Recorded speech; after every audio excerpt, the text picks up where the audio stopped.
So, welcome everybody to today's webinar. I don't normally have my video on. I find it quite distracting, but I might leave it on for a little bit today. But yeah, welcome. Great to see people calling in from all over the world, which is awesome.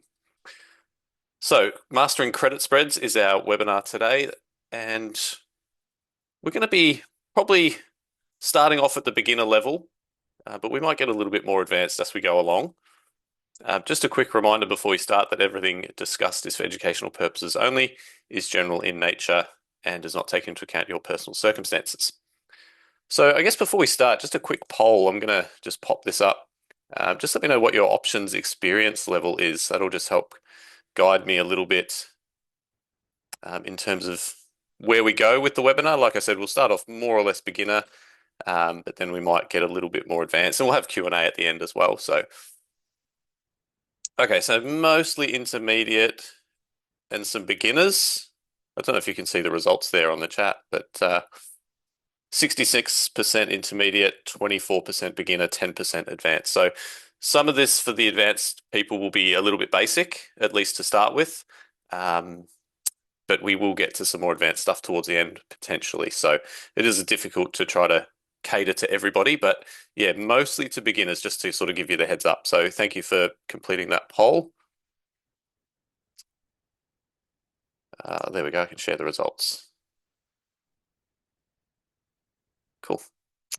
Thank you. All right, I'm going to turn my video off because I do find it quite distracting. All right.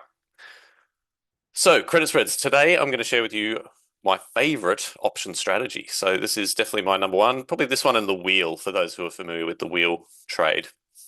But credit spreads are hugely popular with income traders as they can generate profits in multiple conditions. I'll teach you the strategy and then I'll show you how to set them up, including some live examples. So the learning outcomes for today, by the end of the webinar, you should understand how credit spreads work, when to use them based on market direction and volatility conditions. You'll be able to build and manage bull put spreads, bear call spreads, and iron condors using proper strike selection, expiration choice, and risk reward analysis. You'll be able to evaluate the impact of time decay, implied volatility, and market movement on the performance of credit spreads. And you'll be able to evaluate trade setups to identify high probability opportunities and manage risk effectively. So credit spreads, or vertical spreads, as they are sometimes called, are high probability trades and can profit in more than one way. They can even profit if the stock moves against you, as long as it doesn't move too far, as you will see shortly. So credit spreads can profit in the following ways. Number one, favorable movement in the stock price. The main driver of the trade is the delta, or the directional movement of the stock. You can sometimes profit if it makes a small unfavorable movement in the stock price. So, for that reason, it's a less bullish strategy than pure stock ownership or like a long call or a bull call spread, something like that. So it does have a bit of a margin for error. So you can be a little bit wrong on the direction and still profit, as long as that move isn't too big. They profit from time decay. So that's what most option traders are looking for, is that time decay. And there's also a volatility component. So they will profit from a decrease in implied volatility if that occurs after we place the trade. Now, I've got favorable movement in the stock price as the first point and the decrease in volatility as the fourth point, because the delta is the main driver of the trade. The volatility changes are going to be secondary. So the direction or the price of the underlying is always our number one consideration. Volatility is kind of a secondary consideration. So the best time to enter credit spreads is when volatility is high, but we've also got to have that directional component as well. But when volatility is high, trades can be placed further away from the stock price, giving the trade more margin for error. So a credit spread is an option strategy that involves selling an option and buying a further out of the money option in the same expiry period. Credit spreads are an income strategy because premium is collected when initiating the trade. This is because the option being sold has a higher premium than the option being bought. So that's why they're called a credit spread, because we receive a credit And some people who are only familiar with stock trading might find that weird, is you enter a trade and you actually get paid to enter the trade. And if the trade works, you kind of get to keep that premium. If the trade moves against you, you sometimes have to buy it back at a higher premium, resulting in a loss. But yeah, you do receive a credit when you open the trade. Don't get confused though in thinking that's automatic profit or cash flow, as some people call it. Yes, you do get the credit, and yes, it is positive cash into your account, but you still need the trade to work for you to make a profit. I see a raised hand. If you've got any questions, feel free to drop them in the webinar chat, and I'll be happy to answer those as we go along. All right, so let's assume we are bullish on the S&P 500 over the next month. We could sell a credit spread or a bull put spread on SPY. And I'm going to show you an example in a minute. You can actually do this with a fairly low amount of capital, which makes it a great beginner strategy. So typically we would do this below the market, and my preferred setup is using a 15 delta as the short strike. So let's go and take a look. Now this is within Interactive Brokers. This is a platform called Risk Navigator within their trader workstation. And I've just set up a fairly standard bull put spread that I would tend to look at. Question here, if you're bullish, when would you consider a bull put versus a debit call spread? Yeah, good question. So both are bullish. A bull call debit spread is more bullish, whereas this is kind of neutral to bullish.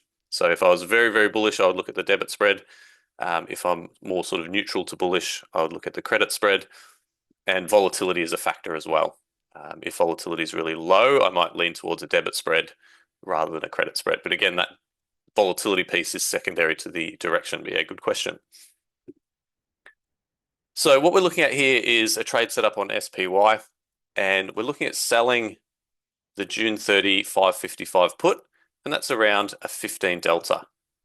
Now you can see the actual delta here is negative 0.1587. We just say 15 delta for short, or you could say 16 delta and round up. So we don't say negative 0.616 delta, right? So this is our 15 delta. If we go 5 points wide, there's usually the most liquidity in the $5 wide strikes in SPY and most underlyings as well. So that's the option that we buy. We sell this one. We'll receive about $315 for selling that option, and then we'll pay $268 for buying this one. Now, if we plug those numbers into Excel, just make this a bit bigger. So we get a credit of, let's say, $317 for selling the first one, and then we have to pay $268. So the net credit is about $50, $49.50. So that's our credit that we receive. And you can see here this blue line. I don't know how well you can see that, but that's our profit and loss at expiration. So if SPY stays where it is, we'll make money through time decay. The value of the spread will slowly drop, and we can buy it back at a cheaper price to close it out, or potentially let it go all the way through to expiration. So we're receiving, say, $50. Our maximum risk is $450. And we can calculate that by taking the distance between the strikes. So $5 wide times 100 for the one contract is $500, less the $50 in premium, gives us a risk of $450. So you can see you can do these trades with pretty low capital. So this will be our net credit, and then our maximum risk would be, well, I'll show you 500 minus that, 451. This is our max risk. And that is our return potential, 10.86% return on risk for the month. So that's how I would set the trade up. I've used, as I said, 15 delta is generally the one that I like. Some of you may know the concept of expected move. So the 15 delta is generally just outside the expected move in the underlying. So that's why I choose that one. And somebody's already asked that question, so well done. One step ahead of me. If you were to do a 30 delta, and we'll actually have a look at that. it would be a lot more bullish and there'd be less margin for error. There'd be a lower decrease to the break-even price. Now, the second question that I'm surprised no one's asked is about the expiration date. Normally, I would choose the monthly expiration, but I wanted to do one that was sort of 30 days. With SPY, there's plenty of liquidity. We can see the open interest here is up in the thousands. There's really good volume at all these $5 wide strikes. So we can use any of these weekly ones for SPY. But if we were trading a less liquid underlying, we may not be able to use these sort of weekly strikes. The weekly ones are in yellow and the monthlies are in white here. So if we were to do a 30 delta, roughly here at the 575 strike, and we'll keep it $5 wide. So here's our original 15 delta spread, receiving 50, risking 450. If instead we were to do this one, you can see now we're generating about 100 over 400. So that's now about a 25% return potential. But we've got less distance to the break-even price. So it's a lot closer, it's a lot more bullish. Totally okay if you want to do that. But you're going to find that if the SPY pulls back a little bit, you're going to be getting very close to that short strike very, very quickly. And it's within the expected move as well. So that's why I prefer the 15 delta. There's absolutely nothing wrong with doing the 30 delta if that's the way you want to go. So some key features of credit spreads. They have a directional bias. As I said, direction is going to be the primary driver of profits and losses. Your delta, your direction. So bullish for bull put spreads, bearish for bear call spreads. There's a hint in the name there. And neutral for iron condors. And an iron condor, as we'll see, is just a combination of a bull put spread and a bear call spread.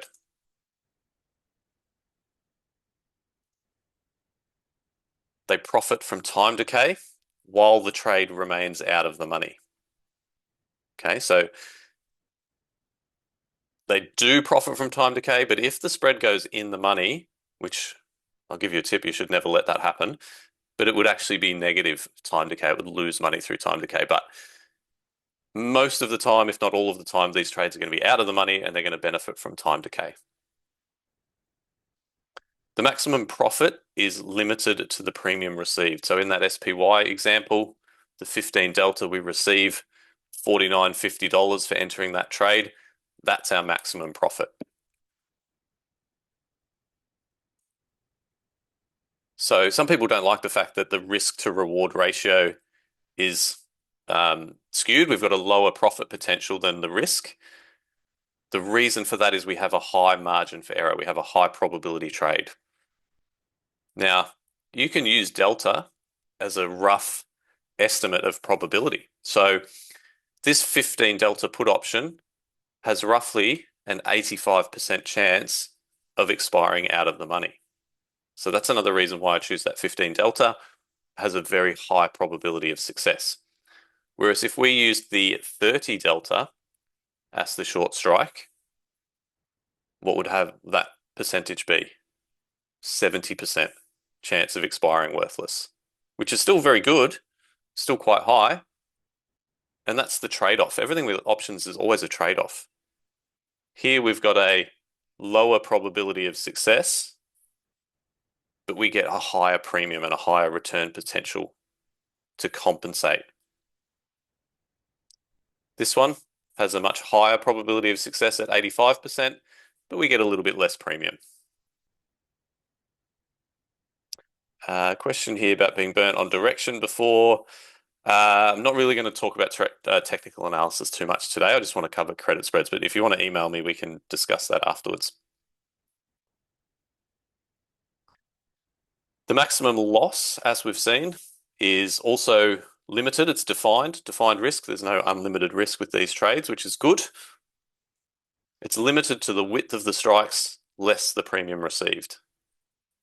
With those SPY examples, they were $5 wide times the 100 for the one contract, $500 of risk minus the $50 premium received, 450 is the maximum loss. So if SPY finishes below 550, it can go to zero technically, and the maximum we're going to lose is $450. So we always know that's our maximum. Now, there is a tricky situation where if I zoom in a little here, if you're stuck in between the strike prices, it gets a little bit tricky. It's quite rare. And basically, you should never let the stock get below 555 anyway, or the ETF. You should never let these go in the money. So for that reason, you'd not have any assignment risk. Um, things like adjustments. I could spend a whole class just on adjustments on credit spreads. But basically, there's a couple of general rules. I see a few questions coming in. We definitely don't want to let the stock or the ETF break through that short strike. We typically want to adjust a little bit before it gets to the short strike. And profit targets, I usually have a rule of a 50% profit within 50% of the time. So, I mean, this is a very small trade. We're only getting $50, but if it was up, say, $25 in less than half of the days to expiration, that would be a profit-taking rule for me. A good question here. If you want to trade bigger or get more premium, is it better to increase the number of contracts or increase the spread? So very good question. So for example, if I'm a bigger trader doing 10 contracts, it's the same trade. It's just a bit bigger. Now we're risking 4,500 to get 500. Now, let's take a look.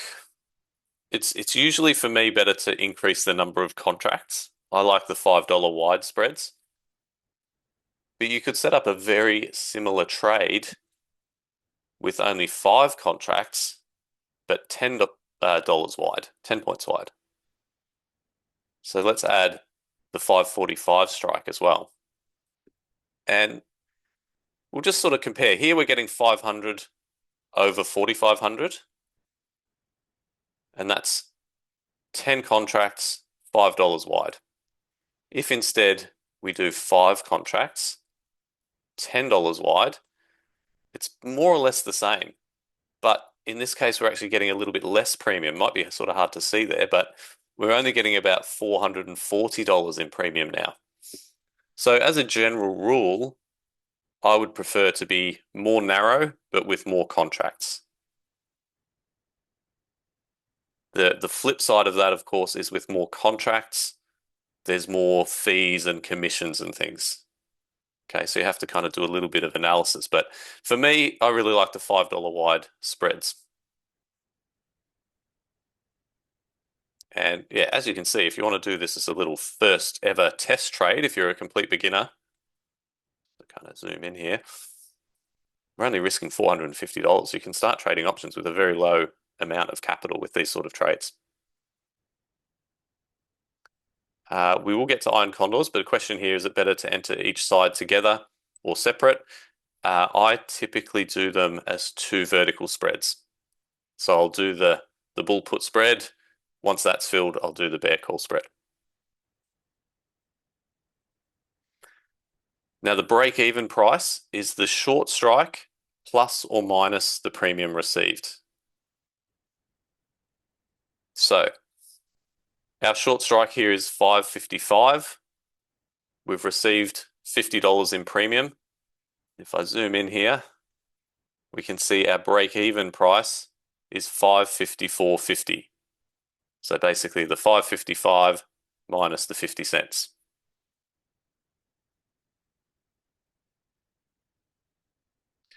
How do I handle losing trades? Yeah, you can have a stop loss. As I said, adjustments are kind of a bit more advanced. So I could do a whole class on just adjustments, and I may do that at some point. But you can have a rule like if the loss gets to, for example, 1.5 times the premium, you close it out. And then that way, one losing trade isn't going to wipe out 6 or 7 winners, as you sort of mentioned. You definitely don't want to take a full loss on one of these trades. You always want to close out before, close or adjust.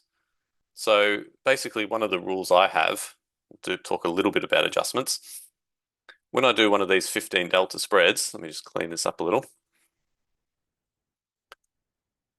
I go from where the stock price is trading now to the short strike, and I'd look at the halfway point.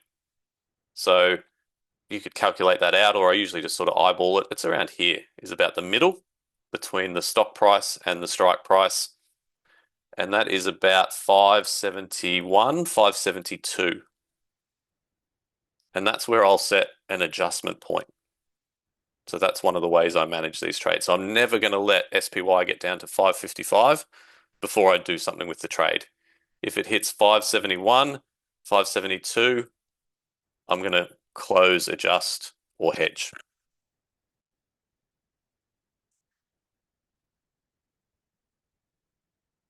So what I'll do after this trade's been filled, I'll actually set an alert point and I'll get alerted if SPY hits 572, and then I can go and look at the trade, decide whether to hedge, adjust, or close.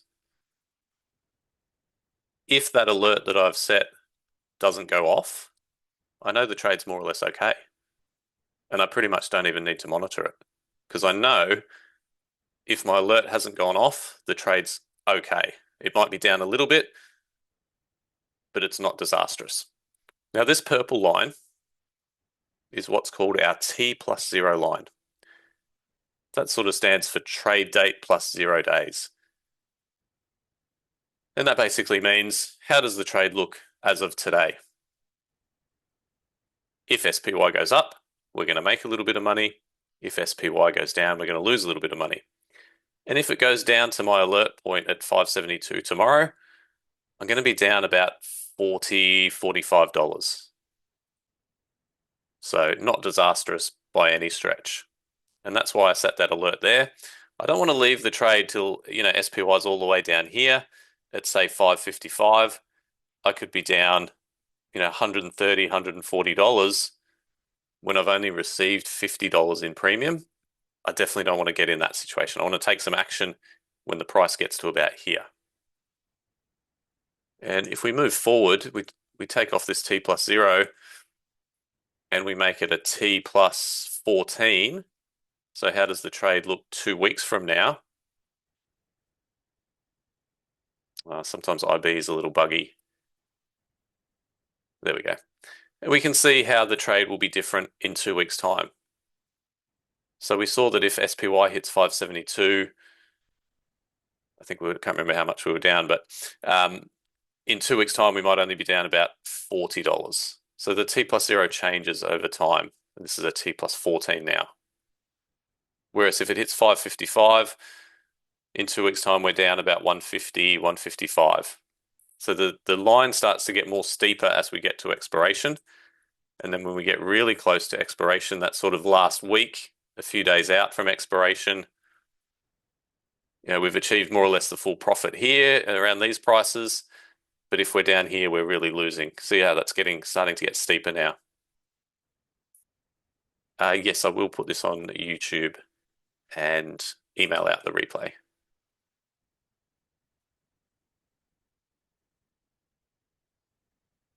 Bob, let's chat about that on email because don't want to get too into technical analysis today, but yep, shoot me an email with that one. All right, so put credit spreads are a fantastic strategy because stocks tend to rise over time. This is a strategy that you would implement if you were bullish on a stock or felt that it wouldn't decline by too much during the course of the trade. A put credit spread is known as a bull put spread and is constructed by, as we've seen, selling an out of the money put option, buying another put option at a lower strike in the same expiry period. Okay, so you should have a pretty good understanding now of how to set one of these trades up. Most people trade bull put spreads as out of the money spreads. That's what we've been looking at, which gives them a good margin for error on the trade. The further out of the money the trade is placed, the less premium that's received and the higher the capital at risk in the trade. So we looked at those two examples. The 15 delta was risking $450 for a credit of 50. The 30 delta, I can't remember, was it receiving about $150 or no, $100, 400 of risk. So the further out you go, the lower the premium, the higher the capital.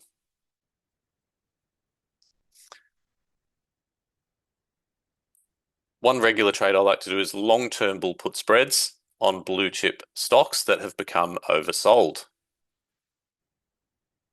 So, blue chip stocks that have become oversold. Let's take a look. Jemima, you can trade indexes after hours and index options, but it's a bit illiquid. So, yeah, it is a little bit difficult being in Australia, and we have to sort of trade through the night, which is a little bit tough. So, what's a blue chip stock? I think Apple is down a little bit at the moment. It's not super oversold, but here's a typical sort of trade that I might look at. A long-term bull put spread. Here we're receiving about $70 and we've got $430 at risk. Now, the difference with a long-term trade, we have to wait a lot longer to get that $70 in premium, right? But the trade-off, again, remember everything with options is a trade-off. Sort of as compensation for this longer-term trade, we can put our 15 delta much further away than we normally would be able to, all the way down here at 170. That's a long way away from the stock price at 200. What's that in percentage terms? About 15%. So we've got a 15% margin for error on this trade. If we were to look at a regular monthly trade, like the SPY, our 15 delta is going to be much closer in. So this is a June monthly expiration, 21 days to expiration. 16 delta, that's closest one to 15, is all the way in at 185. So if instead we were going to do the regular monthly one, change the expiration date here. We're getting a similar amount of premium, just slightly lower at about 60, but our short strike's a lot closer, 185, whereas when we go out to September, we can put our short strike all the way down at 170. I'm not saying one's better than the other. This one's going to achieve a higher annualized return. This one's got more margin for error. It's just a trade-off. So it's all about finding an expiration that works for you. The reason I like these longer term ones is because they move very slowly. That T+0 line, we can see Apple go all the way down. The halfway point's about 185. Whereas with the other one, the short strike was at 185. So if Apple crashes tomorrow morning, we put this trade on, Apple crashes down to 185. I'm only down $50 on this one. It's not the end of the world. Whereas if we go to the opposite extreme and do a weekly option, a weekly bull put spread, 7 days to expiration, we don't have a 15 or a 16 delta exactly, but we've got one at a 14 delta here at 190. That's very, very close. There's not much margin for error.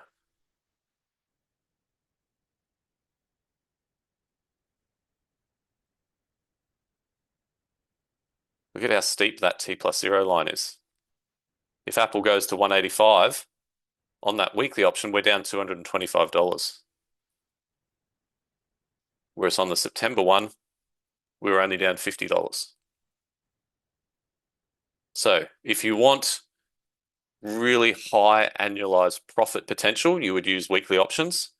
If you prefer a slower moving trade with more margin for error, you might do 90 or 100 days to expiration. The most common is probably 30 to 45 days. That's a pretty good sweet spot, even out to sort of 60 days.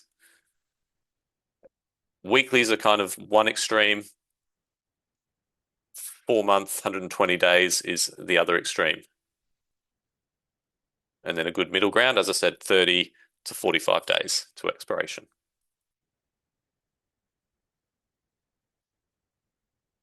So call credit spreads are the opposite of bull put spreads and are implemented by traders who think a stock will decline or not rise by too much during the trade.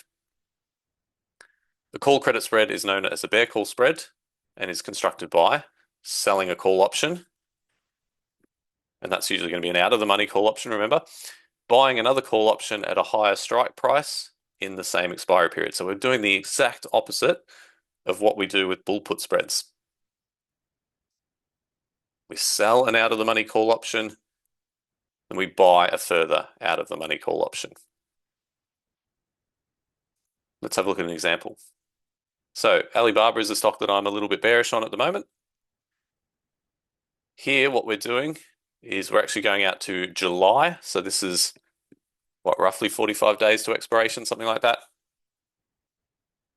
Just kind of set this up and zoom in a little bit more. So now what we're doing is we're selling the 135 call.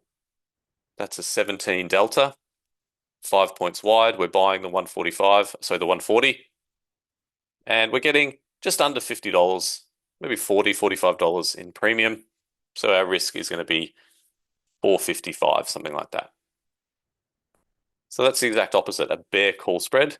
With the credit spread, we're always selling the one that's closer. Whether it's a call, it's going to be closer in. If it's a put, it's going to be the closer in one. We've got a pretty decent margin for error here, all the way out to 135. I'm going to set an alert at about the halfway point, so probably about 125. 125, 126, somewhere around here is about the midpoint between the stock price and the strike price. If the stock stays below 126, I know the trade's going to be more or less okay. If it gets past 126, I know I'm going to need to take some action. I'm going to either need to hedge, adjust, or close. So that's a bear call spread. Now, when you combine a put credit spread and a call credit spread, you get a position known as an iron condor. This is a direction neutral trade and will profit if the stock remains between the two spreads during the course of the trade. So direction neutral or delta neutral, some people might say. And you can see we've got here the bull put spread piece below the stock price. And on the upside, we've got the bear call spread piece. Combining the two makes an iron condor.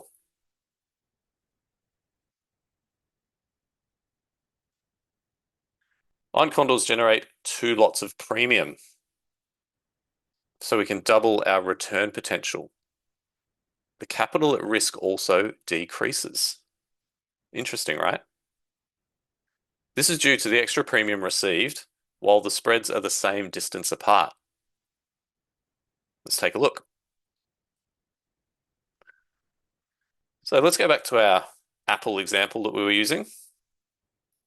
And I'm going to go hide these ones again. I'll leave them there just in case I might need them later. But this was our bull put spread. Expiration date, June 20. Generating $50, $55 in premium, risk of about 445. Let's just even double check the numbers. Here we're getting 152 we receive for selling this one. We pay 95 for buying the other one. That's our net credit. And 500 minus that is our max risk. All right. Now, let's say we're neutral on Apple for whatever reason. We want to do an iron condor. Let's add the bear call spread piece. Now, we don't have a 15 delta. We could choose either the 17 delta, which is at 215 strike, or we could choose a 13 delta. I'm going to start with the 17 delta and see what that looks like. Need to hide these again. Okay, so now we've got our bull put spread. Now we're going to add the bear call spread. We sell the closer in one, we buy the further away one, and now we've got an iron condor. Risk Navigator is a bit annoying. We sometimes just have to reset this T+0 line.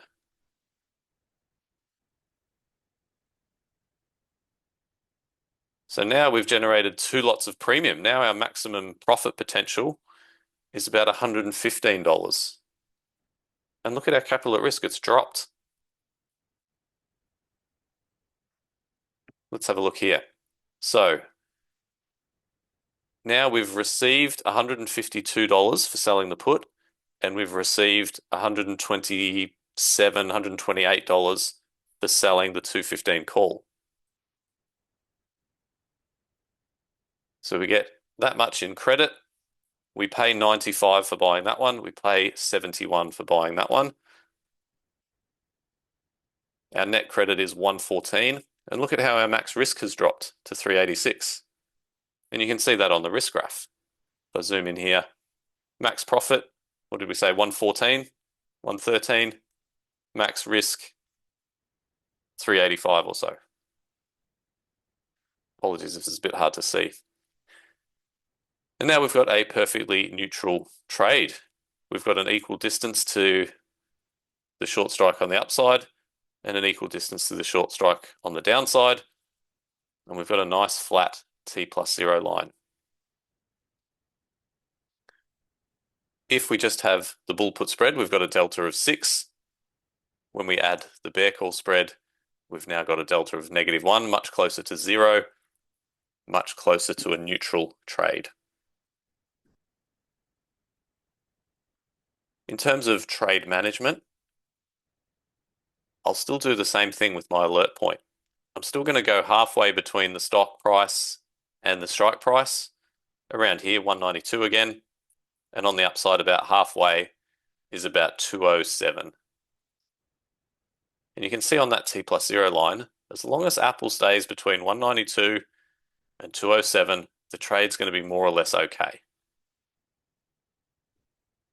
Now, I have a little analogy that I use. Think of this T+0 line as a hill, fairly gently sloping hill, which is good. And now think of the stock price sitting here at 199 as a ball sitting on top of that hill. We want the ball to stay pretty stable. We don't want the ball to start rolling down the hill. And we can see if we're between about 195 and 205, the ball's not really going to roll too much. Once we get above 205, the ball really starts to roll down the hill and it picks up steam, picks up speed. So we don't want that to happen. So that's why we want to try and keep that ball in that zone between about 192 and 207 in this area here. Once it starts to roll down that hill, our losses are going to get bigger and bigger pretty quickly. Does that make sense? So that's a really good analogy when you're monitoring or looking at iron condors. Think of that price being a ball sitting on top of the hill. Now, if we compare that with our weekly options, we're going to see a much steeper hill. Let's turn this back on and then we'll add the call spreads on the weekly options.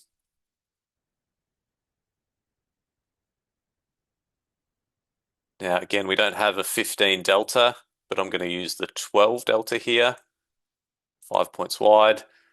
Again, these are not necessarily things that I would do, but just for example purposes. And now look at that. Let's reset as well.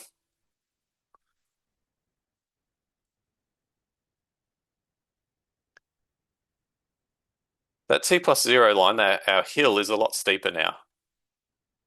If we hit 192, we're going to be down $75. We're rolling down that hill pretty quickly. Whereas the hill, let's turn off the blue line for now. Oh, sorry, wrong one. How do I turn that off? I don't think I can turn it off. Oh, there we go. If we just look at the T+0 line and look at our hill, that one, the weekly option, is much steeper than the monthly. So that's our fairly more like a mound than a hill, whereas this one, the weekly options, is a bit of a steeper hill, steeper incline. If the ball rolls off the hill, we're going to lose money a lot quicker with the weekly option. So that's always the trade-off. We get high theta with the weeklies, but we have a steeper hill or T+0 line. Now we've only got theta of 4. It's always a trade-off. So we've kind of talked about short-term or long-term already. Short-term credit spreads can be excellent for generating income, but they're not without risks, as we've kind of seen. We've actually already looked at it, so I'm a bit out of order in my slides here. But the main reason for trading weekly credit spreads is that they provide huge amounts of time decay, so profits can be generated very quickly. The trade-off is you have very high gamma risk or price risk, or a steeper T+0 line, steeper hill. Beginner traders get very excited by the profit potential of weekly options and fail to realize or fully understand the risk. There are many websites and gurus out there claiming it's super easy to make 5% a week. And if we go back to our Apple position, we could indeed make, with this condor, that's our June one, sorry. Let's turn our weekly one back on. We could make $75 in a week. Here we're 75 over 425. We could actually make 17% in a week with this option, with this condor. Very, very high return for a week. Now, anyone with a basic understanding of finance understands that higher returns equals higher risk. Therefore, if someone is claiming to make 5% per week, which equates to 260% per year, do you think there's much risk involved? What do you think? Do you think 260% returns per year come pretty easily? I don't think so, right? There is a lot of risk with weekly options. Okay. Yes, the returns are great, but risk and return go hand in hand. So always remember that. Do I consider implied volatility when selecting strikes? In a roundabout sort of way. If volatility is high, that 15 delta strike will be further away. So I'm typically just using the delta, but that takes into account volatility. When volatility is really low, the 15 delta will be closer in. When volatility is really high, the 15 delta will be further away. So this is a little chart that I like to share and helps to explain why weekly options are risky. It's not just because of the direction, it's also because of the volatility effect. This graph is basically what's showing what's happening with volatility when we get a VIX spike. So this was a day called the Volpocalypse. February 1st, the green line was the Friday. February 5th was the Monday. The market didn't drop that much, only a couple of percent, but volatility, the VIX went up about 100%. And what this is showing is that short-term options, the volatility on the Friday was about 13%. On the Monday, it spiked up to 33%, a huge increase. Whereas if we go out to sort of 100 days, the volatility went from about 14 to 20, not nearly as bad. So not only do you have a lot of price risk with weekly options, you have a lot of volatility risk as well. Because if there's a vol spike, the short-term options are going to get affected the most. Okay. Again, to illustrate the point of weeklies versus longer term trades, this is a little case study I did a few years ago. 1 month bull put spread on Apple around the 15 delta. Again, we've already kind of done this versus a 6-month position. Similar reward to risk. Greeks are a bit different. Theta's lower, delta's a bit lower, and our T+0 line is a bit flatter, right? Again, if we look at a comparison of how the trades could work out, we're getting slightly less premium on the 1 month trade. That's okay, but the risk reward is kind of similar. The return percentage is pretty similar. It's the annualized return that's a lot different. Very, very high with the short-term trade, much lower with the longer-term trade. If the stock is down 5%, we're going to lose $600 here with the monthly trade. We're only going to lose $250 with the longer-term trade. Our break-even price here with the monthly is about 8.5% away. With our 6-month trade, we're 20% away. So again, I'm not saying one's better than the other. There's just differences, okay? Everything's a trade-off. High return, high risk, lower return, lower risk. What are the best practices for credit spreads? Yeah, we've kind of covered that. Fifth for me anyway, 15 delta for the short strikes. Set an alert point halfway between the stock price and the strike price. And then expiration date, you would choose based on how fast you want the trade to move, the risk return, annualized return, that sort of thing. Should we look at another example? I think I've got one here on NVIDIA. Again, standard sort of setup. June monthly expiration, which is only around 21 days to expiration. That's about the cutoff for me. Anything once we start getting below 21 days to expiration, I would be looking to move out to July. So here, again, we're using the roughly 15 delta, 14 delta in this case, 5 points wide, and we're getting about $50, $450 at risk. You can see these setups are going to be pretty similar no matter which underlying you're looking at. Generally speaking, for a 15 delta, $5 wide credit spread, you're going to get about $50 per contract and have $450 of risk. That's a June example. If we went longer term and went out to August, much flatter T+0 line. Got the wrong date there. And our break-even price is all the way down here at 115. Now we're actually getting a bit more premium here too.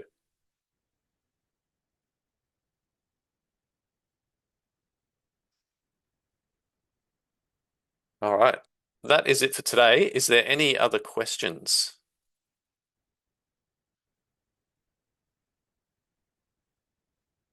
I hope everyone enjoyed the webinar.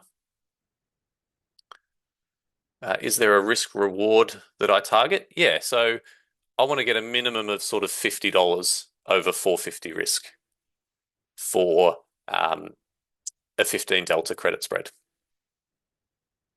Thanks, Kitty. Really appreciate you joining at 9 p.m. That was a great effort. Thanks, William. Bob says, how do you adjust a losing trade? Oof.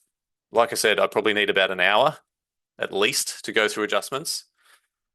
How can I show this? All right, let's do a quick little class on adjustments. Let's say we traded a 15 delta. So you have to use your imagination a little bit here. Let's say we traded a 15 delta NVIDIA spread. Let me clean this up. All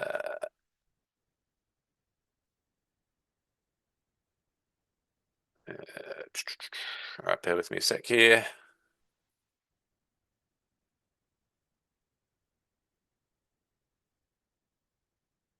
Okay. Oh, wrong date. Sorry.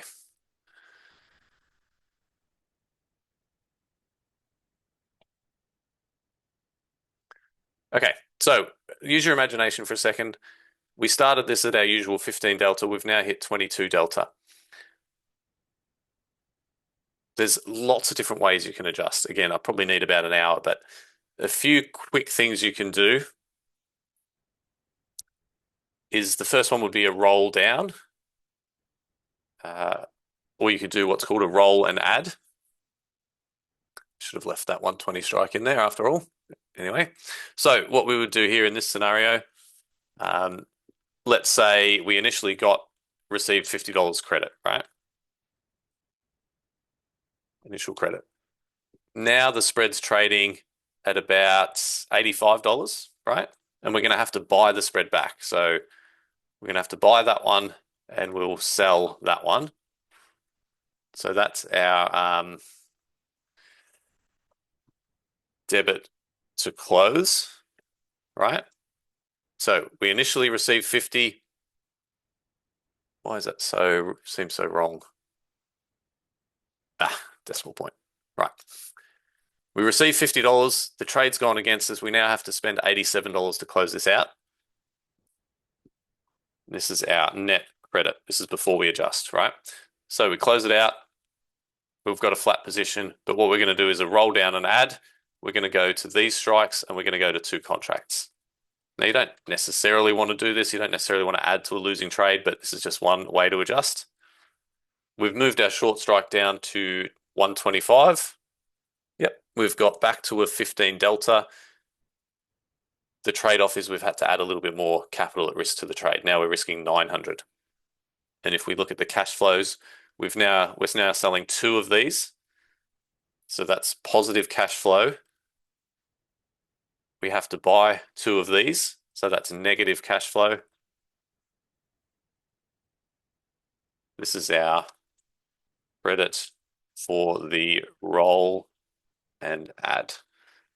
Now, our overall net credit is still about $59, but our risk now is we've got 2 contracts times $5 wide minus the credit. Our risk is now 941. Our return potential has dropped down to 6% in this case. Right? So that's one way to adjust. Roll down and add. Lots of other different things you could do. For example, if the stock's dropping, you could condorize it by selling a call spread to turn it into an iron condor. And that will hedge some of your risk as well. Does it matter if a stock has a high ATR, average trading range, like a stock like MSTR? Choosing an underlying is a little bit like choosing your days to expiration. High volatility stocks like MSTR are going to give you well, they're not going to give you a higher return because if you're still trading the 15 delta, you're still going to get about the same credit, but the strike is going to be a long way away. So you're going to have a huge margin for error, but the trade-off is the stock moves a lot. So it doesn't matter too much. You want to think about IV rank as well, which we didn't really get into today. But MSTR, for example, here's NVIDIA, right? 15 delta. This would be our sort of standard setup for NVIDIA. If I change this here to percentage, we can see this trade is about 9.5% away. 9.5% margin for error. If we do a similar trade on MSTR, $5 wide, still at the 15 delta, we are 13.5% away. The trade-off is, as you said, MSTR's got a higher ATR, it's going to move more, but it's effectively the same risk reward, the same setup. Just choosing your underlying. I prefer more blue chip stocks. This sort of underlying is a bit too risky for me because it has the potential to drop 15% in a day. Whereas, Apple, Amazon, probably not going to drop 15% in a day, right? But the trade-off again, the short strike for Apple and Amazon is going to be closer in. I do have some videos on how to use interactive brokers. Yep, I will send those to you. I actually need to redo them. They're a little bit old, but IB hasn't really changed much in 15 years, so they're still relevant. Thanks, Bob. Thanks, Steve. Thanks, Harish. All right. Hope you enjoyed the webinar. Thanks, Jemima. Thanks, James. Thanks, John. William, yep, I'll send you the IB stuff as well.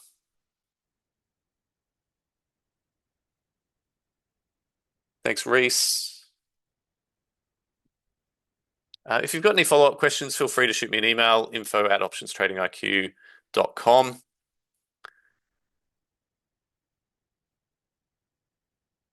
Otherwise, enjoy the rest of your day. I hope you enjoyed the webinar. And yeah, just reach out anytime. All right. Take care, everyone. I'll talk to you soon.